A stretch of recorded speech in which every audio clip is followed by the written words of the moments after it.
Hello. Welcome. Welcome to the show. The big show. Not so big show. Growing show. Gonna talk about what's going on in the world. I was gonna do a little shit talking today. There's plenty of people to talk smack on. However, there's some news that we need to go over. There's some things going on in the crypto world that if they aren't on your radar, I need to put on your radar, because they're going to affect your investments. They're going to affect your involvement in cryptocurrency. They should be part of your consideration of when you're looking at your portfolio. What's up, Fred? So I'm gonna get right to it. We're gonna go at it pretty hard today. So first things first, I want to go back to something I mentioned yesterday. I told you I expect Ethereum to do good, and there's a chance that Ethereum could dethrone Bitcoin. And while this is in no way, shape, or form an indication that Ethereum has dethroned Bitcoin, as insane as that statement is, what you see on the chart in the last 7 days at a glance is that Bitcoin is down 3.5%. While in the same 7 days, Ethereum is up almost the same ratio. So that's, of course, a 7% swing difference between the two, whereas, of course, their charts look very similar. The Ethereum is overperforming relatively, and Bitcoin is underperforming. So I think what you're saying is that's because the demand for Ethereum is significantly better. So it goes along that line, that if Bitcoin does worse and Ethereum keeps doing better, there should be a thing. So there's a chance that especially when the merge happens and all the hype post merge of the explosion. I know a lot of things. There was a person that said that a lot of things are locked right now when it comes to Ethereum. You stake this and you do this. They've frozen a lot of things, just in anticipation of the merge, which is supposedly happening on the 15th, of basically a week away. So expect that trend. This is just really telling that while Bitcoin's down, Ethereum is up. So I definitely I want to look, and if you look at the market cap between the two, yeah, the price is higher on Bitcoin, but the market cap is very similar. And especially if the market cap for Bitcoin keeps dropping, and the market cap, it wouldn't take much to cross paths basically on market capitalization. Which is how this ranks which number one. They don't do it by price, they actually do it by market capitalization, coin market cap, right? So it wouldn't take very much to put Ethereum with a higher market cap than Bitcoin. 100-point dip on market cap or 100, what is that, a billion dip, and then 100 here would put this at 270 and this at 300. So all you need is a slight 50% up here and a 30% drop or 22% drop here, 50% more here and 22% down here, and we're fucking in like Flynn, and Bitcoin's officially thwarted. So we'll see. I don't know what the future holds, but I do know this, that Bitcoin is a dead coin, technologically speaking. It's still dinosaur coin. So, and it's got no path. Unlike Ethereum, which actually has some path for improvement, for more sustainability of growth because of energy consumption, Bitcoin has no path for. Look what's going on in the world right now. You think energy isn't hugely important? I don't know if you're paying attention to what's going on in Europe right now with energy prices, or in the West Coast with some of the heat wave. Energy's going to be a bigger and bigger factor, especially as they move away from what is typically low-cost fossil fuels into renewables, which are less productive and more expensive. Just raises costs associated with, I'm all for the planet. I'm not saying that. I'm just saying that they tend to be, they produce, fossil fuel energy is relatively bountiful, damaging. I get it, burning fossil fuel is damaging, but bountiful and inexpensive compared to renewables at this point in time. So let's go into some of the things going on in the news. Fed regulation. We talked about this. In Telegram, I mentioned that right now we're in the last throes of the GAN. And the reason it's not out has nothing to do with the functionality of the GAN. The GAN's done. The GAN, other than polish and this and that, has been done for a while. It's all legal security, and there's been some polish that's been happening. So legal puts us through, we had to shift things off of Anubit. And so you're like, what do you mean? It was so close. Why don't you just release it as is? Well, certain things matter when we're talking about the GAN. Even where the domain that it's hosted on, we know that we're working in a collaboration with 0 Point Solutions, which sister, we have a close partnership with, right? We know that we're collaborating with them on the GAN. We know we're doing that, but how you structure these things, let me close this little window, but how you structure these things is very important. So is it Anubit, when we're talking about domains for the web, anubit.zps now or zps.com, or is it zps 0 Point Solutions.anubit.com? Believe it or not, the domain, as far as potentially these little things that give the SEC a leg into Anubit, matters. From a legal standpoint, it matters. And we had to make some changes of how we basically how we host and what domains things sit on and everything like that. That really, really matters. How we structure, who holds the account for those that onboard. Is it a ZPS? Is it 0 Point Solution that has those accounts? Or is it Anubit? Is Anubit responsible for providing the security and IT for any accounts created and the information thereof? Is Anubit responsible for the credit card information?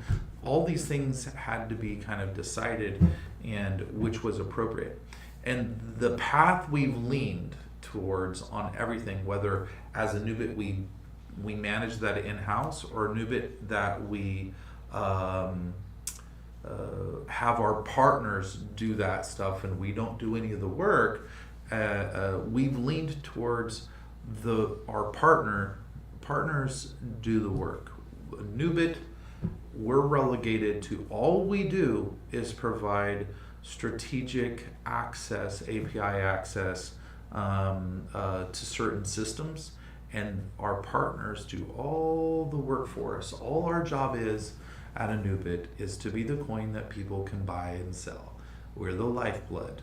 We're the coin. ZPS, on the other hand, that's the one that's going to be doing all the work to manage it, maintain, and keep track. And when it comes to a lot of we do at Anubit, there's a lot of security measures, obviously, but ZPS has its own security measures. And those all those lines on the back end are really important to draw for regulation. So I'm going to talk about stable coins. I use this word stable coin, and it occurs to me that some of the people that watch our videos, they have no idea what a stable coin is. I use this phrase, oh yeah, look, stable coins. And hold on one second. They have no idea. And so I'm going to break down what a stable coin is real quick. A stable coin, simply put, is a coin that is tied to something that in the outside world, something not on the blockchain, something not in crypto. it's tied. They do this in a couple different ways. Some of them try to do it in a fancy algorithmic backing. Others do it through strategic burn and mint functions. You can actually you can create perfect strike price stability if you have enough liquidity on both minting and burning, and putting things into the liquidity pool or pulling things out of the liquidity pool. You can perfectly stabilize any price. That is something anybody with a basic understanding and the ability to just create the systems can do that. So stable coins, what they do is they peg to $1. They want their coin, they've chosen, I think most of them, that all the big ones, let me go to coin market cap, they peg to a US dollar. So let me show you some of the big stable coins. Tether is by far the largest stable coin. It is got a market cap that is monster. And here's what's really like crazy when you think about it. Tether, this is its volume in 24 hours. Tether actually does an insane amount, almost their market cap worth of volume every 24 hours. They're worth 67 billion, right? That's their market cap. But every day, 51 billion is exchanged. So you compare that, relatively speaking, like Ethereum, 18 billion, yeah, but 18 is like 1/20th. This is almost a 1-to-1 ratio. So relatively speaking, look, this is a 1-to-10 ratio, a 1-to-10 ratio, almost a 1-to-1. This is a 1-to-10 ratio. See the pattern here? Now this USDC, so USDT and USDC, this is a stable coin as well. This is worth about $1, right? It's 0.00001 off, and there might be more decimals that it stays pegged to about $1. The BUSD is about $1 too. To give you a comparison of the volume difference of how many people trade Tether versus USDC or Binance, I didn't know that Binance did double the volume. BUSD, different people put these out. This one is a coordination between Coinbase and Circle. This is between Binance and Paxos, or one of those plays, and Tether. I forget who it is, Tether, but Tether's a monster. There's another stable coin, was it DAI? Yeah, DAI. It's pretty close to a little off, but pretty close to $1. These are some of the biggest, what they call stable coins, where you see their charts are different. If you look at the charts on here's the charts on Bitcoin, Ethereum, the stable coins, just like you can look at their chart, it keeps it pegged along that line. BUSD keeps it pegged along that line. Wild charts, normal crypto charts, you get back down to DAI, different charts, a stable coin. It stays right there.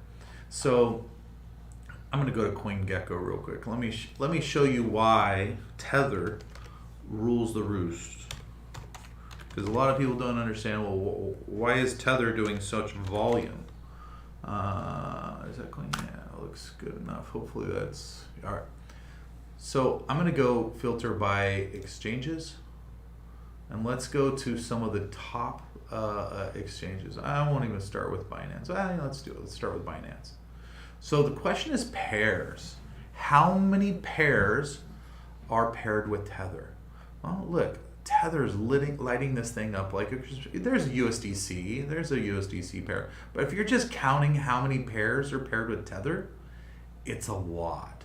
Right? Let's go to another one. Let's go to the second biggest exchange by volume, OKX. Look, Tether paired with everything. So yeah, there's USDC in there, but Tether all over the place. FTX, guess what you're gonna see? Tether, Tether, Tether, Tether, Tether. Let's go to another, Coinbase. Coinbase probably gonna have a little more USDC, but still has Tether. KuCoin. KuCoin. oh, look at the pattern here. Look at all the Tether. So no wonder people are onboarding with they basically, what happens is people go to these exchanges, these centralized exchanges. They say, I'm making a purchase. Here's my credit card. Take my fiat exchange. I'm giving you $100 or $1,000 of my US dollars, my fiat currency. And what does that exchange give them? This is KuCoin. What does KuCoin give them? Well, KuCoin gives them Tether. So now they have $1,000 worth of Tether, and then they trade that Tether in a pair for the coin that they want. So Tether is the pass-through stable coin that represents a dollar that they then trade. Since so many things are paired with Tether and so many exchanges prioritize, here's another one, Gate.io. So many exchanges prioritize using Tether as the stable coin. See a pattern? That's why when you go back here, you're like, well, crap, why does Tether have so much damn volume compared to USDC and Binance? It's because these exchanges are using Tether as basically the native coin that they give people to swap into the other stuff. Everything's paired with Tether, right? And so therefore Tether has a lot of volume. This Tether can give you a pretty good glimpse as far as traffic of people. When you look at how much the volume they've done, that means that the volume in 24 hours is a representation of people either buying or selling in the last 24 hours. So people either off-ramping. So if I have, let's say I have Polkadot or some crypto, I want to cash out to fiat. I'm going to go to the exchange with my Polkadot. I'm going to swap it to Tether, and then I'm going to say, oh, here's my Tether exchange. Give me my cash. I'm going to do a basically cash out with the Tether. So that's volume. Or if I want to do the opposite, here exchange, here's my cash, here's my fiat, give me Tether, and then I'll swap that for what I actually want. So since all this traffic is coming through Tether, you get a pretty good gauge with the stable coins as the total traffic going in and out of crypto at any given moment. It's a decent way to look at the entire market, especially if you look at the top four, including DII. This one, look at the volume. It's not even that much compared to between, but let's call it half a billion. Right? Then you look at, okay, Tether, 51 billion, right? So we bump that up to 51.5. You go to USDC, there's another 6. So 51 plus 6, so you got 57, 58 billion. And this is, so you got 68 billion. So the really, if you're looking at going through the exchanges and you add up those four, the volume of those four, if you're looking at $70 billion and now half of that traffic is going in and then half of it is going out, right? If you think people are cashing in, cashing out, maybe you're looking at $35 billion coming into crypto and then 35 billion coming out, depending on whether it's positive and negative and if the market capitalization is coming or going. So the stable coins are a wonderful tool to look at your traffic, and yet Tether is the big dog. Why I don't like Tether is because it's not backed very well. USDC and BUSD have way better backing than Tether, but why does Tether succeed? Because all these people, let me see, all these people choose to pair it instead of BUSD and USDC. They're pairing it with Tether. So therefore Tether's the winner. That's all that matters. It's not that it's better. It's not that it's got more liquidity. It's not this, it's not that. It's that it's the most definitely it's the most paired crypto by far is Tether. So just a little insight. Let me get back to this. I went on a little rabbit hole there. So Fed Vice Chair Brainerd or whatever calls for crypto-specific regulations, notes stablecoin risks. So when she's talking about stablecoins, she's talking about those things pegged to the dollar, and that people are using as the primary way with the major exchanges to cash in and out of crypto. Crypto has all the same risks that we're familiar with from traditional finance. Its quirks need tailored solutions. Okay, all right. Damn.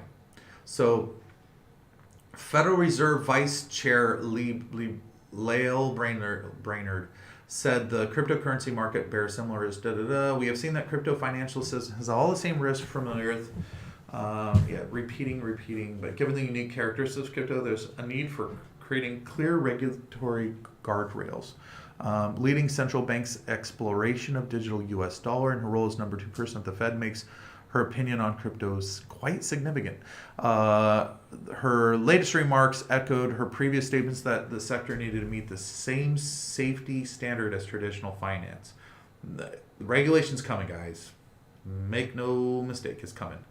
The Fed Vice Chair also reiterated the risk of stablecoins in her speech. She predicted there would be a lot more the risk of stablecoins. Here's the thing.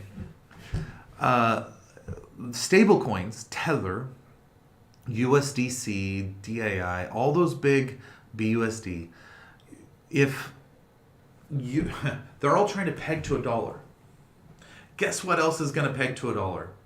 The U.S. digital dollar. So this is those stable coins, that's really all they are, is a digital dollar.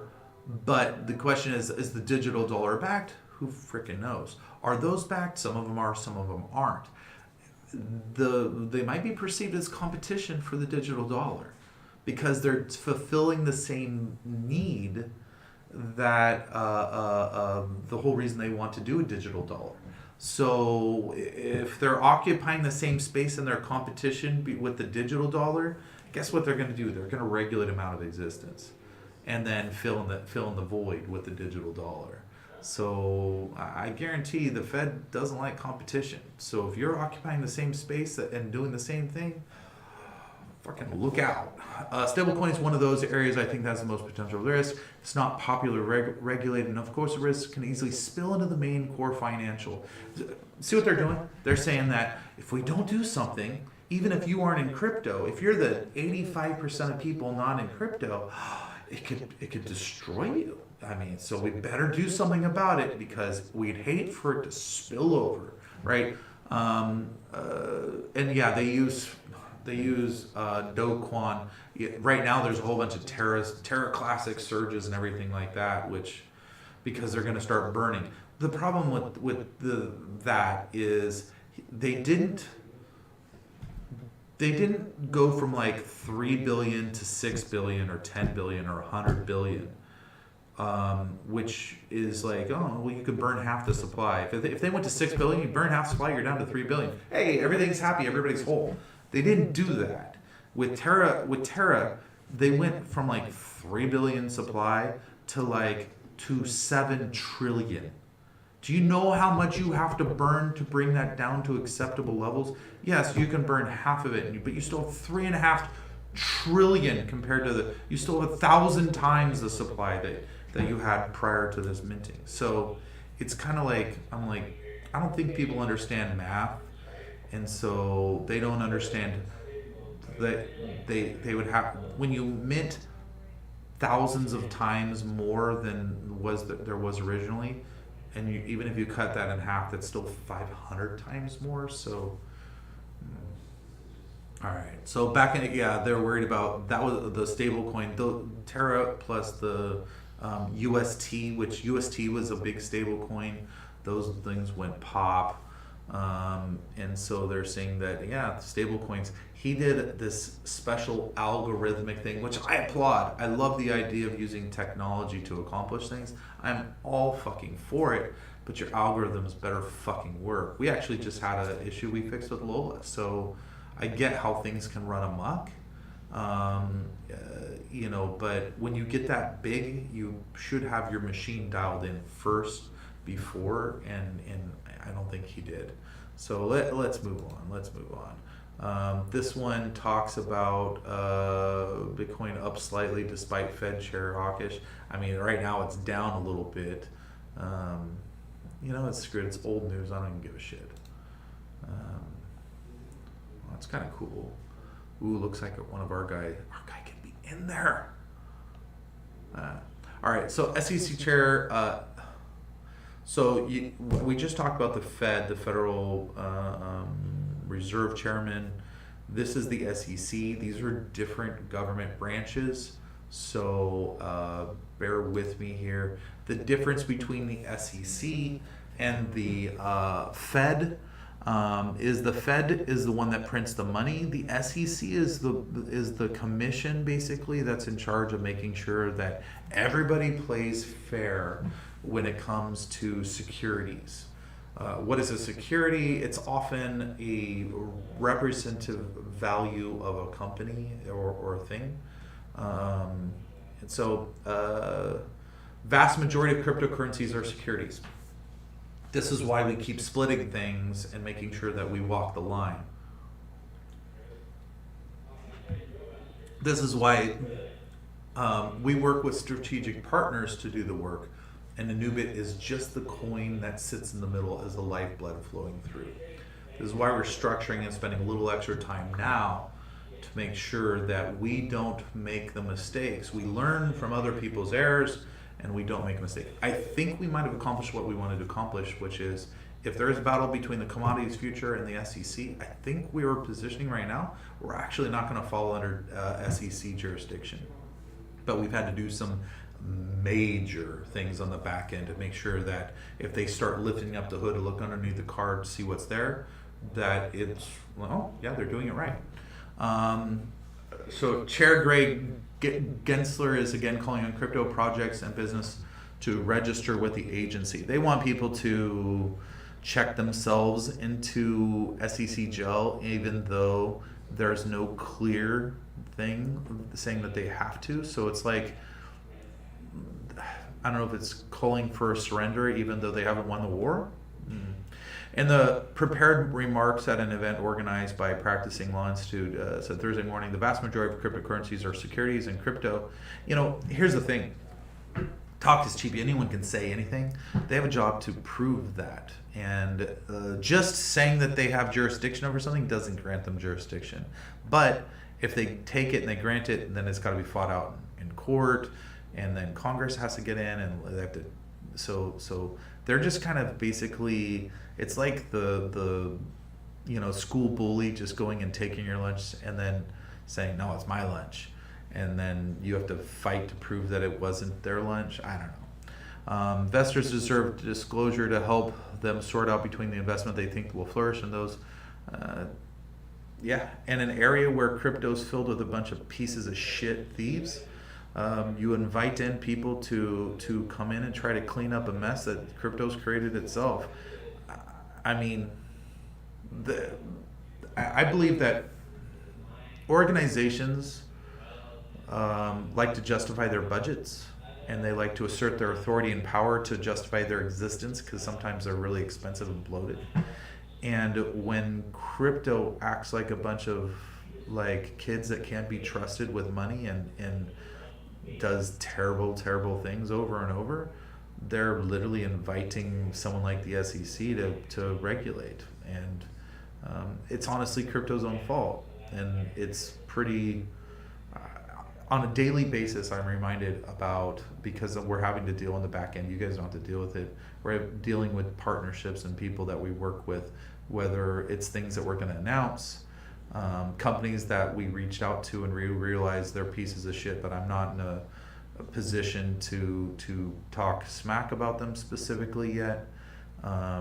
We're reminded that this sector behind the scenes is not going to regulate us. None of these horrible companies are going to regulate themselves. And I mean horrible. And any other thing over a period of time, they would go away because there would be better alternatives, and people would be like, oh, there's a better alternative. I'm not doing business with them. They're fucking awful. But a lot of these places are just huge. And it's not just one that I won't name, that's a huge company. We are on, I don't even want to say anything. It's all over. So anyway, investors deserve to be protected against fraud and manipulation, 100%. I can't argue with that. Yeah, I mean, I've got family that invest in our coin, right? Crypto. I want them to be protected, whether they're in our coin or other crypto. I don't want them to have like, no one should be able to steal their money.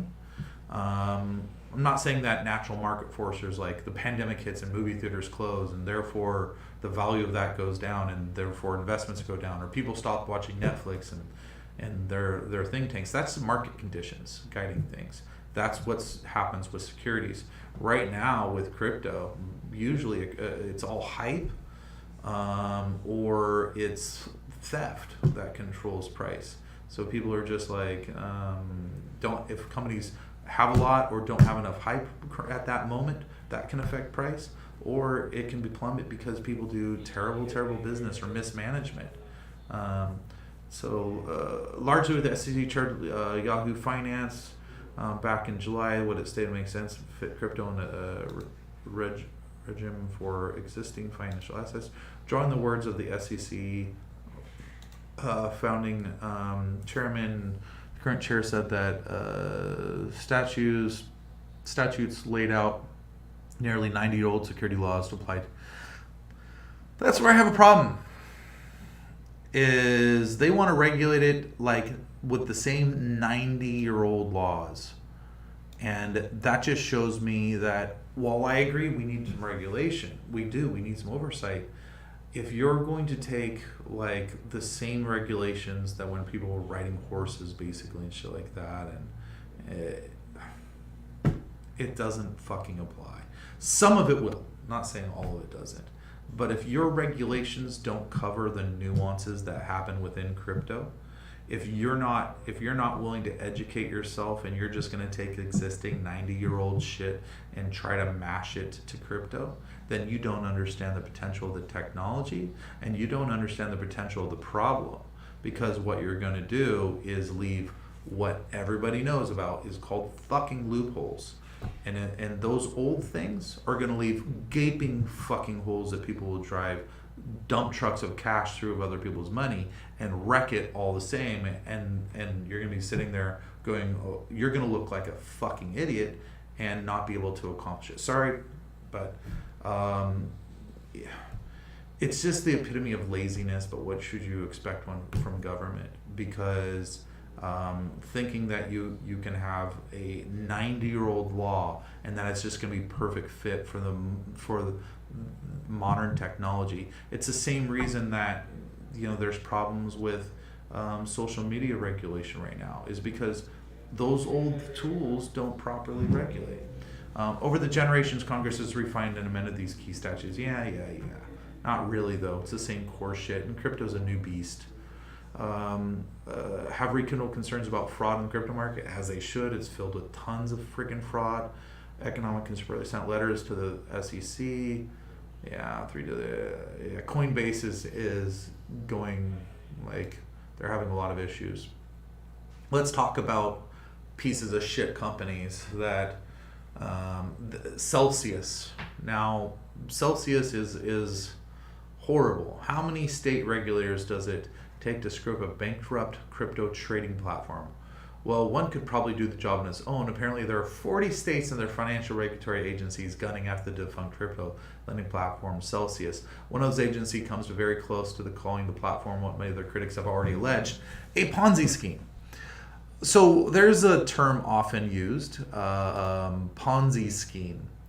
A lot of people use that, and they don't. Crypto is called a Ponzi scheme by people all the time, and sometimes it's true. I've seen crypto, like we just had a gal the other day. She's like, "Yeah, here's some Ponzi scheme stuff that people are doing." And I'm like, "Man, I know that all the liars and thieves try to make their way into the greener pastures to do their thieving, and a lot of them made their way into crypto and Ponzi schemes as well." A lot of people don't even know what a Ponzi scheme is. It's basically It's basically when you bring new people in and you pay off the previous people with the new people coming in.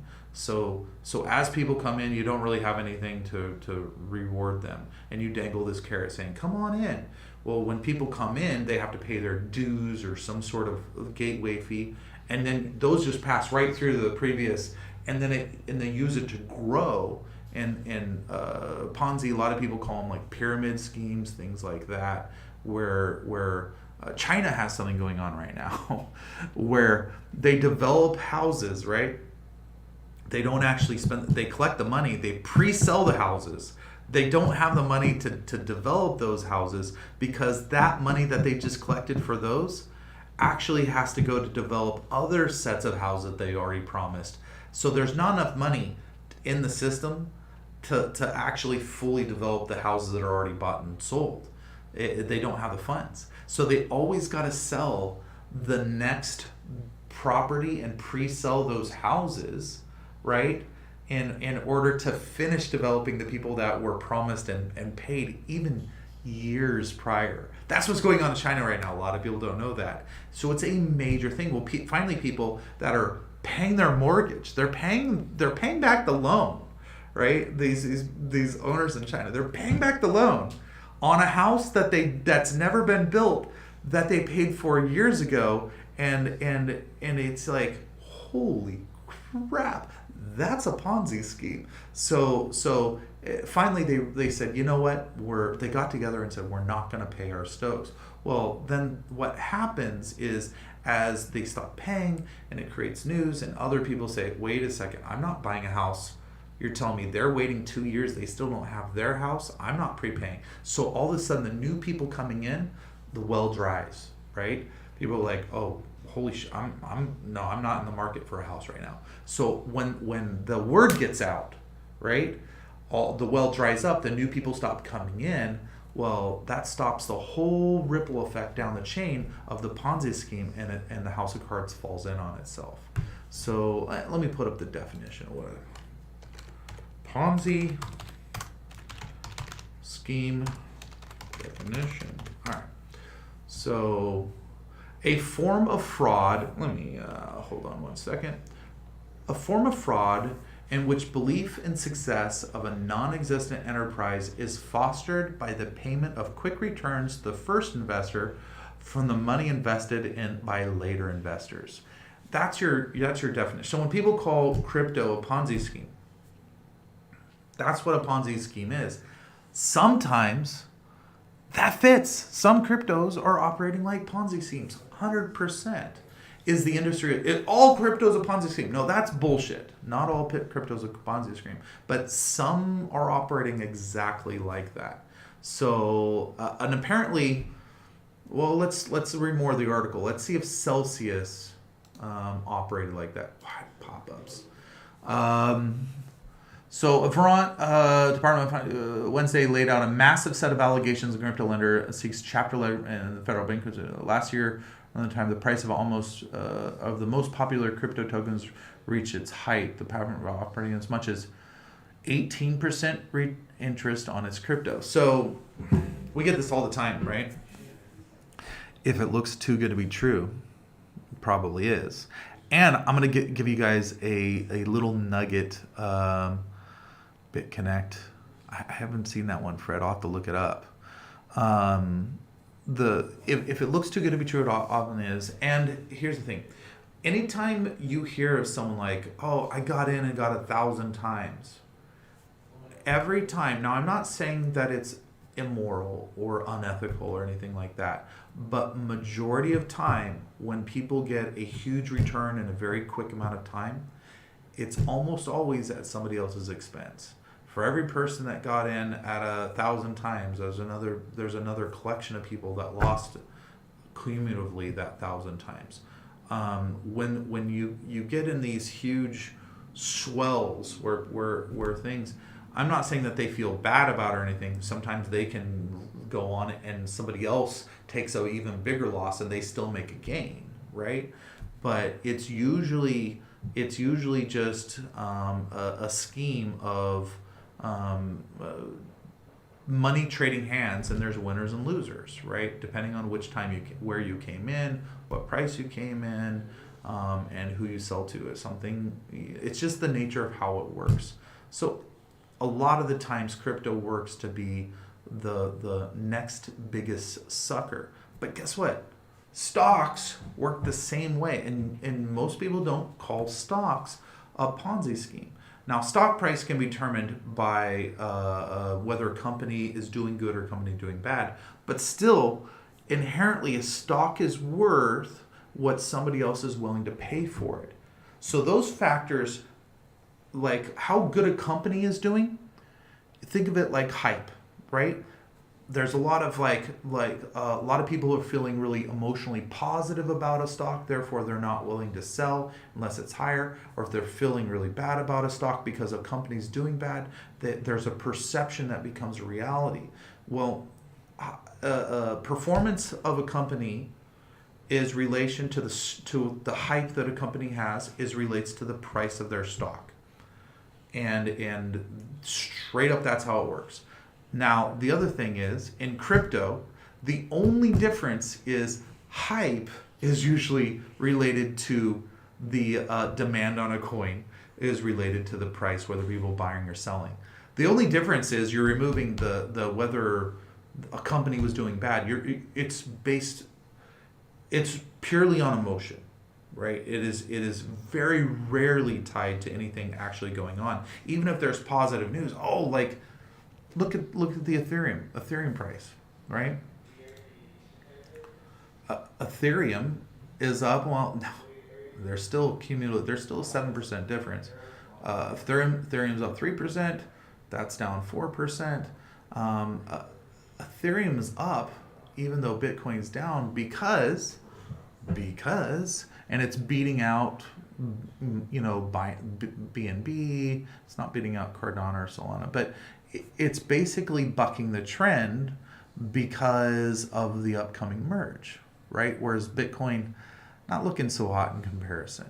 So that's just on hype. That's just, it's nothing real. All right, let's go here. So, but Vermont regulators say that this is all an attempt to create a protective cloud around gross financial mismanagement of customers' assets. They claim the company, through CEO, blah, blah, blah, misled investors about how well the company was doing financially, whether the company or whether it was complying with security rules. Regulators revealed at least 40 state security regulators are involved in the multi-state investigation.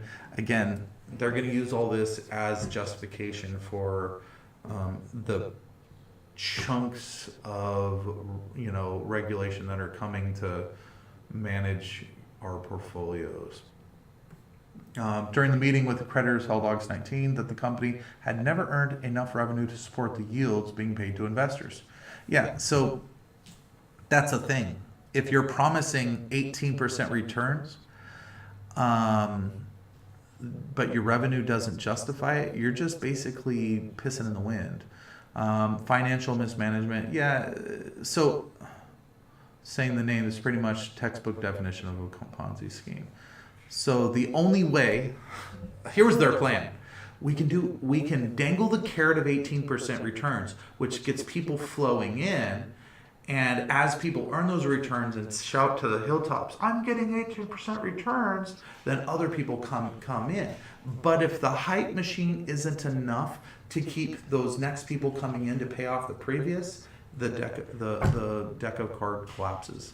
And they miscalculated because it, on its own merit, they couldn't naturally generate those returns to even pay them. They'd have to generate a profit, a very significant profit, and they couldn't do it. So it was unsustainable. The second the tap got turned off, everything collapses, and it becomes completely transparent that they can't pay their obligations.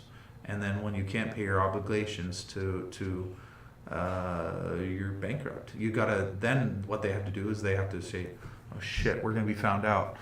What do? We're going to be discovered. Okay, well, here's what we're going to do. We're going to pause everything, freeze everyone's money, still accept any new money coming in, but freeze all money going out. and then eventually just pause everything, and then we'll walk away with our golden parachutes and be like, oh, what was me? And hopefully we won't go to jail. Yeah, so that's probably what's happening, and maybe they'll get taken to task. And they finally said that Celsius was first claimed its financials issue were due to the market downturn. Well, yeah, it's due to the market downturn. The market goes sour, it goes bear instead of bull. And guess what? Less people are getting into crypto. There's more money going out of crypto. And the market downturn. If your model doesn't work, whether things are going up or going down on the ebb and the flow, if it's ebbing out or flowing, I don't know which way, ebb or flow, but if it doesn't work in both scenarios, then you've got a Ponzi scheme. Because it's got to be sound either way, whether you're growing or shrinking. With oscillating, it should thrive no matter what. That's the problem. So comments from, and that's where regulation is needed. You got to protect people, because people don't know behind the scenes. The average person doesn't want to learn. The average person does not want to learn the ins and outs of crypto. They don't want to be me. They don't want to be me. They're busy being them. They don't want to be you. They want to be them. They want to just be able to take their money, throw it into crypto, trust that crypto's not managed by a bunch of either idiots or thieves. That's it. That's all regulation needs to do. Is it being managed by an idiot or a thief? No? Okay, great. They don't want to learn what I know. They shouldn't have to. So, unfortunately, their regulation's the only way that's going to be solved. If the industry could, I was hoping, honestly, like all these people, like the bear market would persist and just frickin' murder people and get all the companies doing bad. But I see other companies that are doing terrible business that should be regulated, that unfortunately, because they're swimming, how should I say it? They're not eagles, they're turkeys, but they're surrounded themselves with turkeys with one wing, right? So they look good. They got two wings. I'm a turkey, but I got two wings. But none of them are eagles soaring. They're all just crypto by and large. There might be. I'm learning about some other ones that might be doing better, but so far, every time I start peeling away, I'm like, oh God, it's another damn turkey. It's a one-winged turkey. Why? Where's the eagles that are killing shit? And they're not. They're just, They're finding new ways to scam people out of their money. That's really the best thing that they do, and it sucks. Especially like they squander this wonderful technology. I do hope, I'm more than hopeful. I know that there's going to be a good outcome. I do hope that we have a big enough footprint in the industry, or we're maneuvering pretty smart behind the scenes, to be honest. So even if we're still small, which I'm pretty confident in, I'm really confident in where we're going to be. But even if we haven't hit our spike yet, we're going to have a pretty good microphone when it comes to making sure that regulations are going to address the actual issues, that they're going to be what solves problems, not just existing for the sake of existing. It has to. I want people to be, consumers should be protected. And I have family that invest in crypto. I want them to be, our loved ones. This is us, right? I want everybody to do well. So anyway, let's talk very quickly. I'm not doing a stream tomorrow. It's today Thursday? I think it is already. A short week. I know we took Monday off. The GAN. Everyone's asking about two things, the proxy and the GAN. BSC scan, we've emailed them from every different email address, cry for help, everything. If, as the GAN, I was hoping to have it out by tomorrow. We've had to do some major things on the back end. Some of it I won't go into just because it's private with security things like that. We've been plugging up any given hole that can be found through. We do penetration testing. We set up on servers. We don't trust anyone with this stuff. So the way that we're configured is fantastic. The way that we've redone the domains so that for hosting and through whose logos will pop up where, and that all that really matters. Legal disclaimers, terms of use, everything has to be filtered. The KYC system, making sure that it's up to par. We also have made sure that had to do some changes to make sure that we're ready to go. I think it's 33 different countries, so we had to retool some things so it's ready to go for that. We've also been retooling so that it's ready for referral programs with commissions and overrides for people that do things like that. So we're doing some stuff to kind of pave the road right now, where it's way easier to change a car tire right now than it is after we launch it. The other thing I'm waiting for is I don't really want to launch the GAN if we need to deploy a new contract. It'll take like an hour to do the actual changeover of a new contract. If we make the decision and the team says, let's screw waiting for BSC scan, let's just launch a new contract. The hour to do that isn't my concern. It's perception, number one. And the second thing that I'm concerned about is a lot of people just got their token imported, and then it's like a pain in the ass for the user base but it's only a pain in the ass for a small amount of people right now. Once we turn on the GAN, it's going to be a larger pack of people, and I don't really. We have to, if we're going to do that, it has to happen before the GAN, because the GAN is huge. So especially with all the shenanigans surrounding exchanges. And the exchanges can't be fucking trusted. They're pieces of shit. I'm sure some of them can, but most of them are just fucking turds. I just don't, we're excited to work with the really good ones. And I'll tell you what, when we find one that is really good, you're going to hear me, just as much as I bash I don't bash my name, but I want to, the bad actors, you're going to hear me praise and praise and praise, and understand that it doesn't come easy. I'm really wanting people to praise in crypto. I want to be able to say really good things about companies that are doing really good business.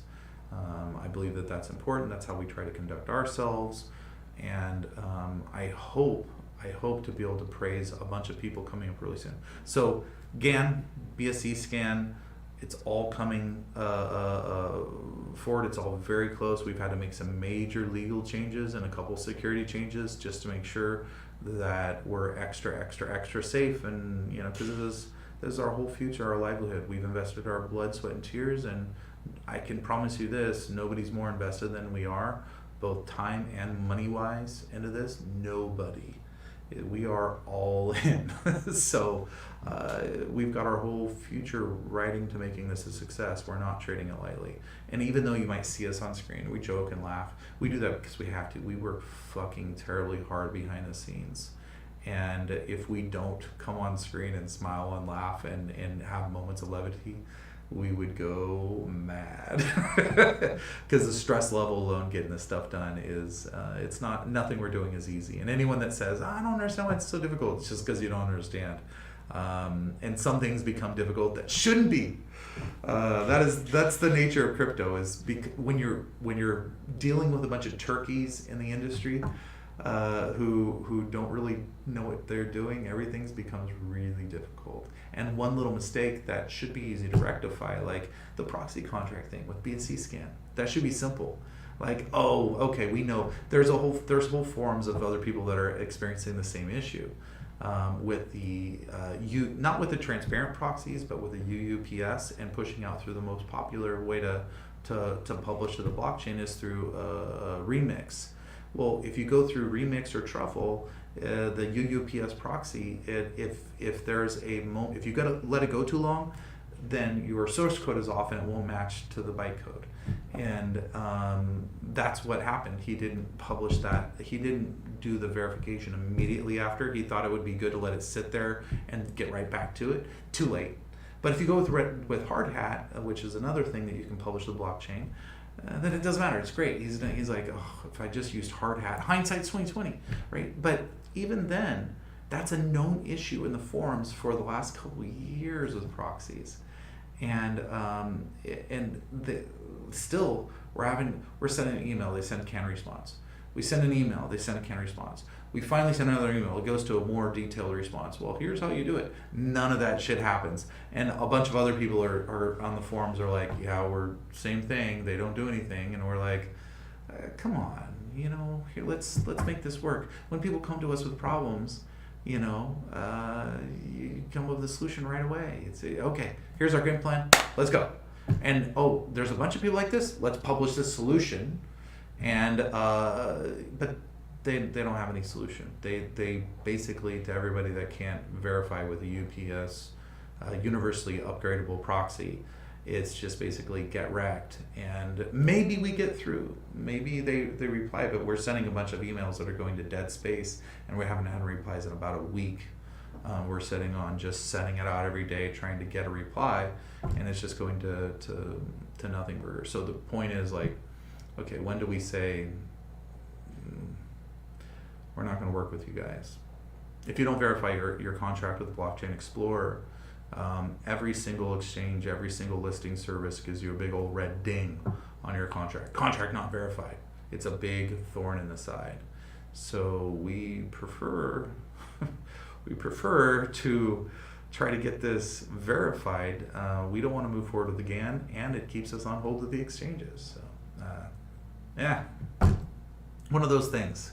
It's things that should be easy that all of a sudden become difficult because there's a bug in Remix, basically, where it doesn't save the code and store it to push the verification. So one bug can set you back. Hindsight's 2020. Well, all right, is what it is. We'll get past it and work through it. But in the meantime, I owe you guys an explanation. What's holding you back? One bug that we're not in control over, and one organization who is giving us pre-written responses that are irrelevant, and when they do give us anything that's not a pre-written response, it's basically, what? Like, okay, did you read our other responses? All right, I'm done. I'm not going to be streaming till next Tuesday. I will be available in Telegram. I've actually got some crazy stuff I'm mapping out for one of our lead programs to bring people into the coin and for holders. We're working on some big stuff. So we've got the ecosystems happening. Tonia's been working on that. I'm working on some of the things for holders. So she's working on the ecosystem for coin usage. I'm working on the holders, and we're meeting in the middle, and everybody else is doing their stuff too. So I will talk to you guys in Telegram, or if you're looking for my ugly mug, you won't see me till Tuesday. Thank you much.